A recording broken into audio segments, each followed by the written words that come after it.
পথের মোড় পেরিয়ে সামনের দিকে পা বাড়াতেই পেছন থেকে গম্ভীর কণ্ঠে কে হেঁকে উঠল, দাঁড়াও, কোথায় চলেছ? সামনের দিকে। পথিক উত্তর দিল, জানো কি আছে সামনে? জানো শত্রুর সামনে নির্মম হতে হবে তোমাকে। কোনো কিছুতেই পিছু পা হলে চলবে না, চলবে না কোনো ত্যাগ শিকারে। ভয় পেলে? জানি।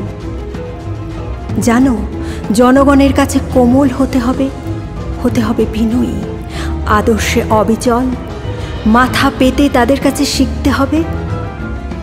হ্যাঁ, সব কিছুর জন্যই আমি প্রস্তুত।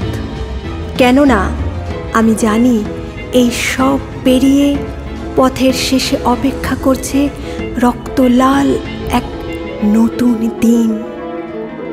বেশ, তবে যাও, এগিয়ে যাও। বলিষ্ঠ পদক্ষেপে সামনের দিকে এগিয়ে চলল তরুণ পথিক। মূর্খ! তীক্ষ্ণ মন্তব্য ভেসে এলো পিছন থেকে।